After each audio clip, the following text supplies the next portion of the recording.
جھوٹ ہے، امریکہ نے بھی کہا جھوٹ ہے۔ بھائی دکھا دو نا، ہم اردو نہیں سمجھتے، انگریزی سمجھ لینے والے لوگ ہیں، اس کاغذ سے پتہ چل جائے گا اس میں کیا ہے۔ بلی کو تھیلے سے باہر لاؤ۔ اب خط کا معاملہ چھوڑ گیا، خط سے بھاگ گیا جی۔ پھر کہا سراج الدولہ کا سپہ سالار میر جعفر تھا۔ بھائی سپہ سالار کو میر جعفر کہتے ہو تو پھر کون ہے سپہ سالار آج؟ جب سپہ سالار نے آنکھیں دکھائیں تو اگلے دن کہا میری مراد تو شہباز شریف ہے۔ بابا شہباز شریف تو سپہ سالار نہیں ہے، تو آپ نے تو سپہ سالار کی بات کی تھی۔ تو آئی گئی ہو گئی۔ اب وہ بیانیہ بھی گیا، خط کا بیانیہ بھی گیا، سپہ سالار کا بیانیہ بھی گیا۔ اب کہتے ہیں میرے قتل کرنے کی سازش ہو رہی ہے، اور میں نے جی اور کہتا ہے کہ میں نے ویڈیو پتہ نہیں کیسٹ ریکارڈ کرائی ہے۔ آج کل کی دنیا میں کیسٹ ریکارڈ کروائے جاتے ہیں۔ رکھی کدھر ہے وہ؟ کہاں چھپائی ہے تم نے وہ ریکارڈ؟ 2 کاپیاں ہیں، ایک امریکہ میں اور ایک گولڈ سمتھ کے گھر میں برطانیہ میں۔ ایک طرف کہتا ہے امریکہ نے میرے خلاف سازش کی ہے۔ بھائی چورن بیچو تو طریقے سے بیچو یار۔ اور ایک طرف اپنا بیان وہاں ریکارڈ کروا رہے ہو۔ عمران خان، میں کہتا ہوں آپ سے، تم قتل کی بات کرتے ہو، قتل بہت دور کی بات ہے، انسان کے ہاتھوں قتل بہت دور کی بات ہے۔ تم تنہا کسی روڈ پہ کھڑے ہو جاؤ، اگر ایک کتے نے بھی تمہیں سونگ لیا تو مجھے کہہ دو کہ فضل الرحمان تم نے غلط بات کی۔ نعرہ تکبیر! قائدہ جمعیت مولانا فضل الرحمان! قائدہ جمعیت مولانا فضل الرحمان! قائد تیری جرت کو، قائد تیری بصیرت کو، قائد تیری سیاست کو۔ قاتلانہ حملوں سے ہم گزرے ہیں، قاتلانہ حملوں سے عبدالغفور حیدری گزرا ہے، قاتلانہ حملوں سے اکرم درانی گزرا ہے، قاتلانہ حملوں کے شکار ہمارے علماء کرام ہوئے ہیں، اور پھر بھی میدان میں کھڑے ہیں، جرت کے ساتھ کھڑے ہیں۔ 300 ساڑھے 300 کے تعداد میں پولیس، ایف سی اور رینجرز کی سیکورٹی لے کر نہیں کھڑے ہوئے۔ میرے محترم دوستو، سیاست کی بھی ڈھنگ ہوتی ہے، اس کو ڈھنگ بھی نہیں آتا سیاست، اور ملک کو کہاں پہنچایا۔ میں 2 باتیں آپ سے کہنا چاہتا ہوں اس حوالے سے۔ جب حکومت میں نہیں آیا تھا تو اس وقت کہا تھا کشمیر کو 3 حصوں میں تقسیم ہونا چاہیے، تو کشمیر کو 3 حصوں میں تقسیم کر دیا، ایک مودی کو دے دیا، ایک اپنے پاس رکھ لیا، ایک گلگت بلتستان کو اس سے الگ کر دیا۔ ابھی کون سی وحی تیری اوپر آئی؟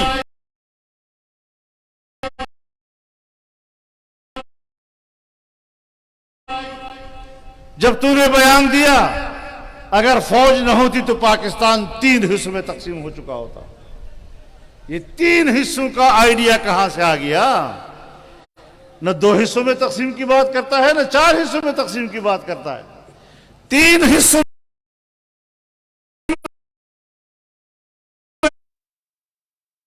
میں تقسیم کی بات کرتا ہے۔ کیا پروگرام تھا تیرا؟ یاد رکھو، ملک کی جغرافیہ کو تبدیل کرنے کے لیے 2 بنیادی مراحل ہوا کرتے ہیں۔ پہلا مرحلہ یہ کہ ملک میں سیاسی عدم استحکام پیدا کیا جائے، اگلا مرحلہ یہ کہ ملک میں معاشی عدم استحکام پیدا کیا جائے۔ چنانچہ جب نواز شریف کی حکومت میں پاناما لایا گیا تو پانامے کیس کے ذریعے سے سیاسی عدم استحکام ملک میں لانے کی کوشش کی گئی، اور جب وہ مرحلہ گزرا تو عمران خان کے ذریعے سے معاشی عدم استحکام لایا گیا۔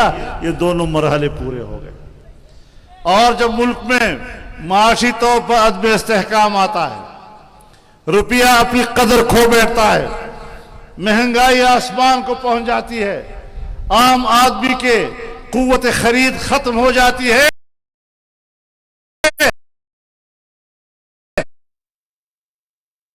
تو پھر پبلک میں بغاوتیں شروع ہو جاتی ہیں۔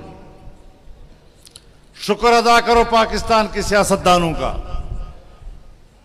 شکر ادا کرو جمعیت علماء کا کہ ہم نے 4 سال تمام سیاسی قوتوں کو ایک پلیٹ فارم پر رکھا، چاروں صوبوں کے عوام کو ایک پلیٹ فارم پر رکھا، اور پاکستان کے کسی حصے میں ملک کے خلاف بغاوت نہیں ہونے دی۔ میں نے پچھلی دفعہ اسلام آباد میں بھی آپ سے کہا تھا کہ میں پاکستان کے عوام کو سلام کرتا ہوں، ملک کے ساتھ ان کی وفاداری کو سلام کرتا ہوں کہ ان حالات میں بھی وہ ملک کے ساتھ کھڑے رہے اور بغاوت کا کوئی تاثر نہیں دیا۔ آج اقتدار سے علیحدگی کے بعد وہ در بدر پھر رہا ہے، صرف اس لیے نہیں کہ اقتدار سے محروم ہوا، اس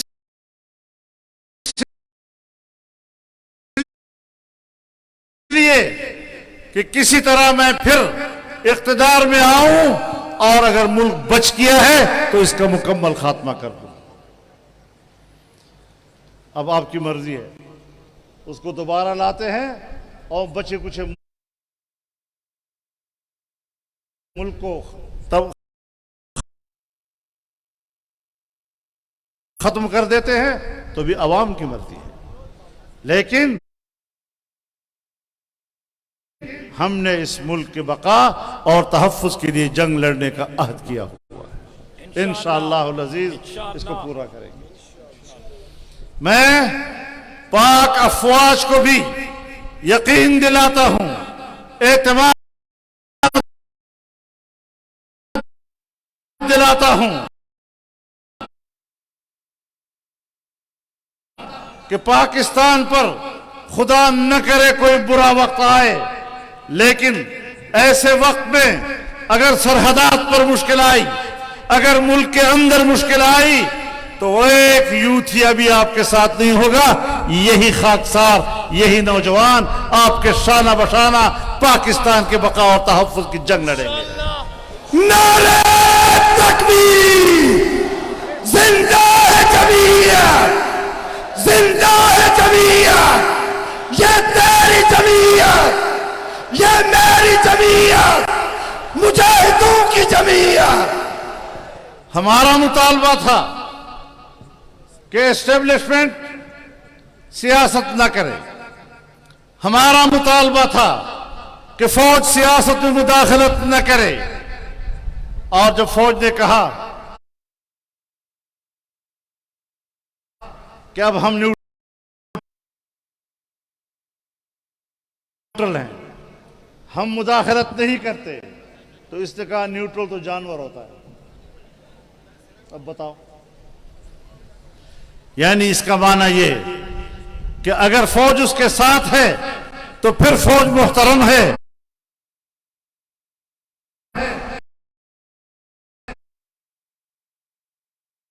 اگر فوج حکومت کے ساتھ ہے تو پھر فوج محترم ہے، اور اگر فوج ملک کے ساتھ ہے تو یہ ہمیں قبول نہیں ہے۔ آپ کو یاد ہے ابھی کچھ دن پہلے ان کے ایک مقرر نے جلسے میں کہا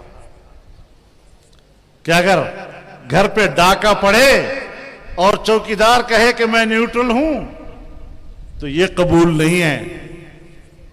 میں ان کو بتانا چاہتا ہوں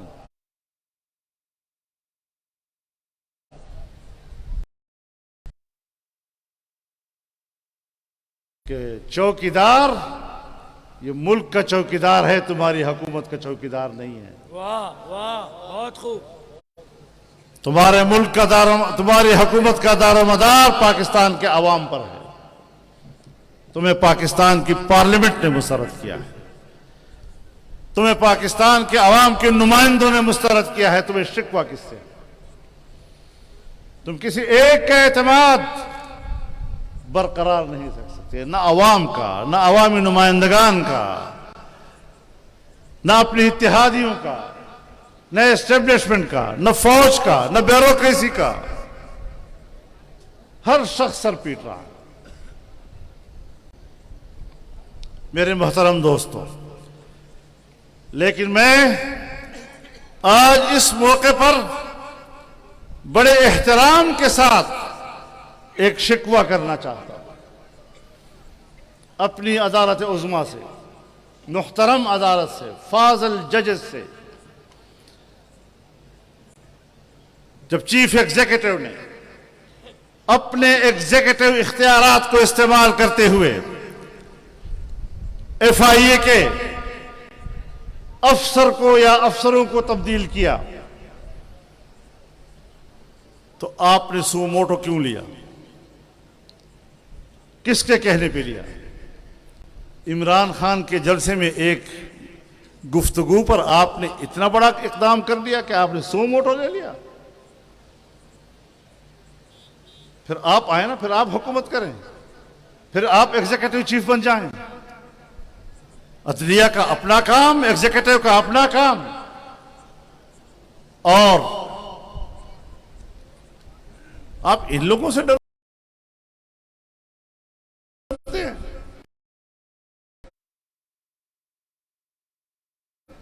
یہ عدالت کے سامنے کھڑے ہو جائیں، اور اگر یہ مخلوق عدالت کے سامنے کھڑے ہو گئے پھر کیا کرو گے؟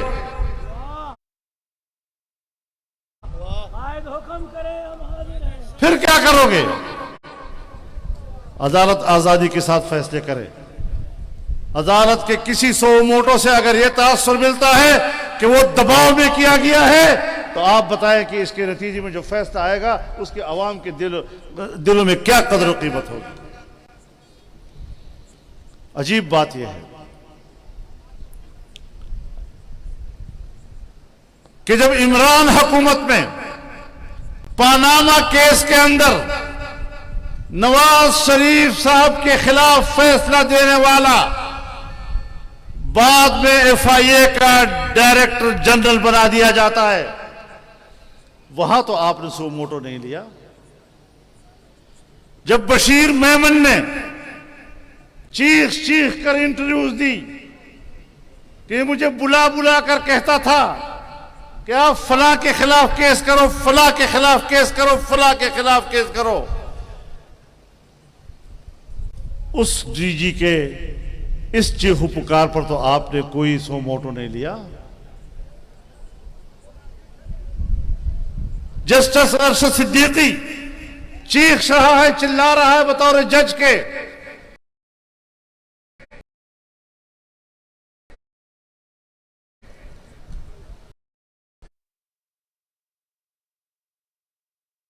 اس کی چیخ و چلاہٹ پر تو آپ نے کوئی نوٹس نہیں لیا۔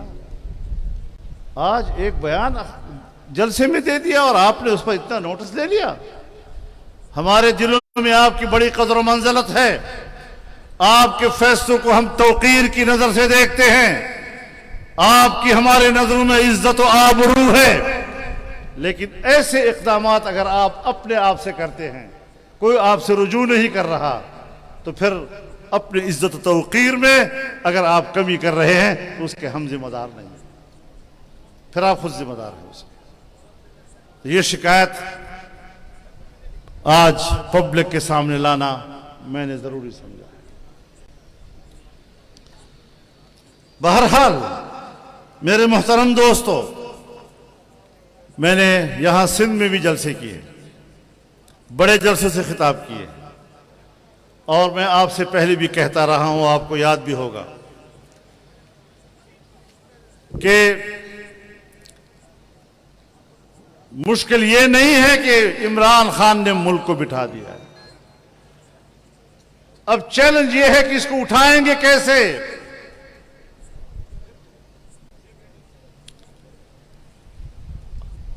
اب وہ جو بند ٹوٹا ہے تو آپ ہم سے کہتے ہیں کہ آج وہ اتنا بڑا بند آپ نے دوبارہ کیوں تعمیر نہیں کیا؟ ابھی تو وہ تباہی کرے گا۔ عمران خان کی حکومت کے پہلے سال ان کے اپنے ماہرین نے انٹرویوز دیے اور کہا کہ عمران صاحب کا پروگرام یہی ہے کہ روپیہ 200 روپیہ $1 تک جائے گا،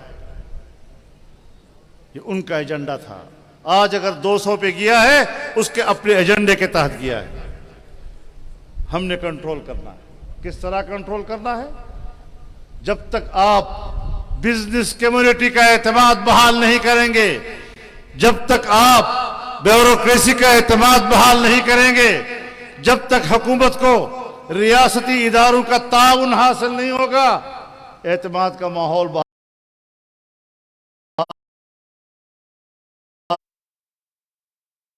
کرنا مشکل ہے۔ ابھی ہم نے اس کو ہٹایا ہے، اب 1 سال میں ہم نے ملک کو پٹڑی پہ ڈالا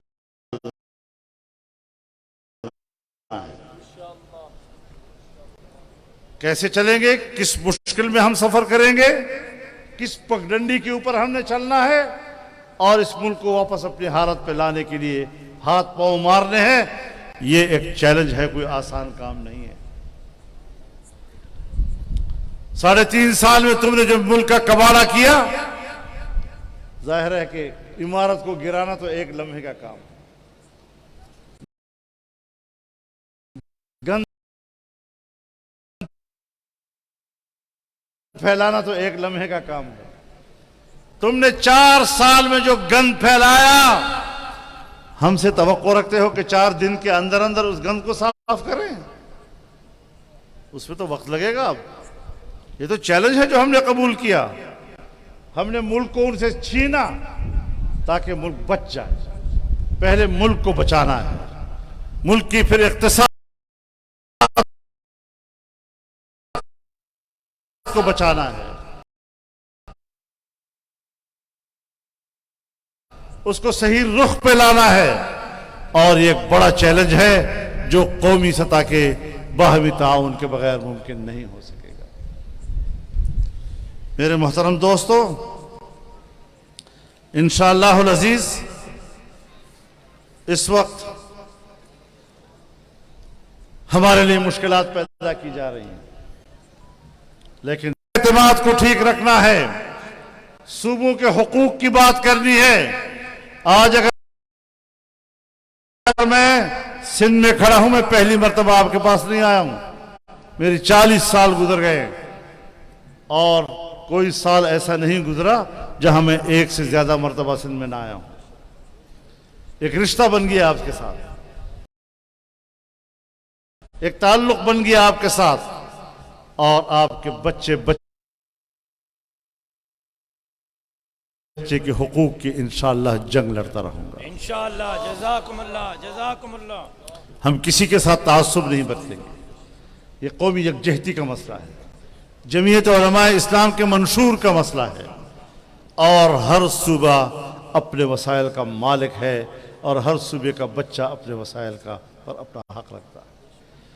تو میرے محترم دوستو، ہم نے پورے ملک کو چلانا ہے، ہم نے ایک قوم بنانا ہے، ایک پاکستانی قوم کی طرح ہم نے ملک کے اندر ایک یکجہتی پیدا کرنی ہے۔ جس یکجہتی کو اس شخص نے تباہ کیا ہے اس کو دوبارہ لانا ہے، جس اقتصاد کو اس نے تباہ کیا ہے، بین الاقوامی سطح پر ہمیں اس نے تنہا کر دیا ہے۔ میں حیران ایک بات پر ہوں، نعرے ہیں چور چور چور چور چور چور چور، یہ نعرے ہیں، یہ سیاست ہے، چور چور چور چور چور۔ بھائی نواز شریف چور ہے، شہباز شریف چور ہے، زرداری چور ہے، اس چور کو چین بھی پیسے دینے کو تیار، اس کو سعودی عرب بھی پیسے دینے کو تیار، اس کو IMF بھی قرض دینے کو تیار، اس کو یورپ بھی پیسے دینے کو تیار، امریکہ بھی پیسے دینے کو تیار. اور یہ جو بنا ہوا ہے نا صادق اور امین، اس پر تو نہ چین اعتماد کرنے کو تیار ہے، نہ سعودی عرب، نہ امارات، نہ مغرب، نہ مشرق. ساری دنیا کہتی ہے اس کو پیسہ دیں گے تو تباہ ہو جائے گا. چور نیازی مرد آباد، چور نیازی، گھڑی چور نیازی، گھڑی چور نیازی، ہر چور نیازی، ہر چور نیازی. اور تماشا یہ ہے، حرامی نیازی. تماشا یہ ہے کہ اس ملک کے اندر انہوں نے چور چور کے نعرے لگائے جس ملک کے بادشاہ کی گھڑی کو اس سے خود چوری کیا تھا. توشہ خانہ چور. اے توشہ چور، اس قسم کی باتیں نہ کرو ورنہ تم تو ہر لحاظ سے کنگال ہو، گھر سے بھی کنگال اور باہر سے بھی کنگال. نہ تمہاری کوئی اخلاقی کوئی قیمت ہے نہ کوئی سیاسی قیمت ہے. تیری دنیا تمہیں جانتی ہے، تم پر اعتماد کرنے کو تیار نہیں ہے. کیوں تیار نہیں ہے؟ سوچو ذرا. میرے محترم دوستو، اس فتنے سے الگ ہو جاؤ. ہم ہمدردی کے ساتھ آپ سے بات کر رہے ہیں. ہم دعوت دے رہے ہیں کہ کوئی مسلمان پاکستان کی تباہی میں اس کے ساتھ شریک نہ ہو. ملک کی تباہی میں اس کے ساتھ شریک ہونے کے لیے کوئی تیار نہیں ہونا چاہیے. ہاں، میں جانتا ہوں، اتنا ضرور جانتا ہوں کہ ملک کے اندر ایک ایلیٹ کلاس ہے، اشرافیہ. ان کے گھروں میں ان کی آنٹیاں آنسو بہا رہی ہے عمران کے جانے پہ.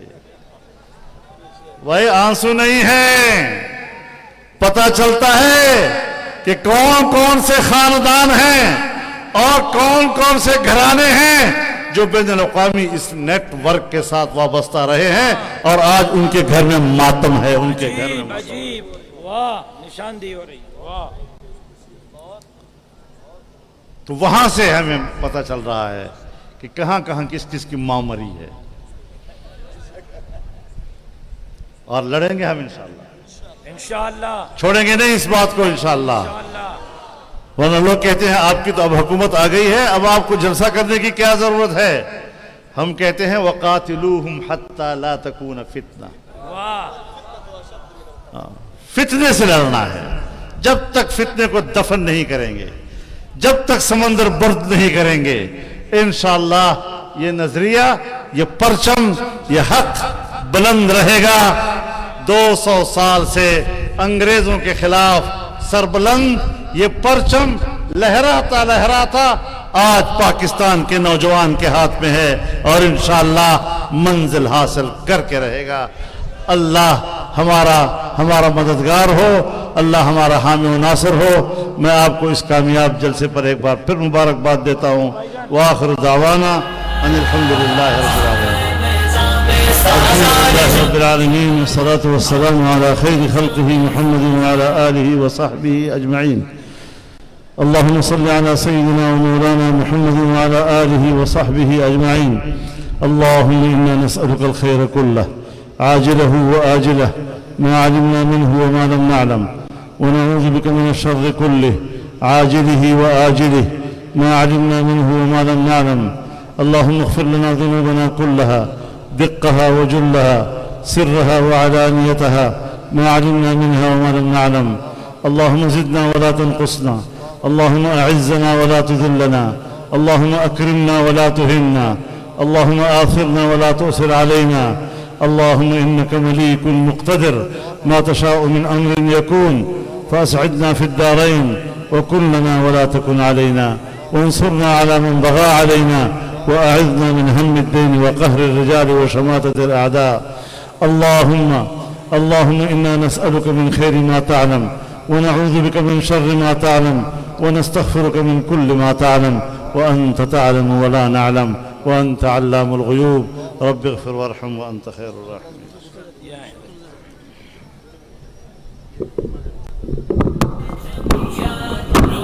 یا میں کراچی ڈویژن کے تمام اضلاع کے عہدیداران، پی ایس ایس کے عہدیداران، یونٹوں کے عہدیداران، جمعیت علماء اسلام، جمعیت طلباء اسلام کے عہدیداران، آپ حضرات کا، انصار الاسلام کا، میڈیا کے نمائندوں کا، انتظامیہ کا دلی طور پر شکریہ ادا کرتا ہوں۔ اللہ آپ کی اس شرکت کو اپنی بارگاہ میں منظور اور مقبول فرمائے۔ جس محبت سے آپ تشریف لائے، اسی محبت سے اپنے گھروں کو روانہ ہو جائیں۔ اللہ تبارک و تعالی آپ کی آمد کو منظور و مقبول فرمائے۔ میں ایک ایک فرد کا دل کے گہرائیوں سے شکریہ ادا کرتا ہوں۔ اللہ تبارک و تعالی آپ کو اس کا اجر نصیب فرمائے۔ آپ کا بہت بہت شکریہ۔ ایک ایک عہدیدار، ایک ایک ذمہ دار، ایک ایک کارکن، ایک ایک رضاکار کا بہت بہت شکریہ۔ بھائی ڈرون کو آگے لے جائیں، آخر تک وہ چورنگی تک لے جائیں، چورنگی تک ڈرون کو لے جائیں، ہمت کریں۔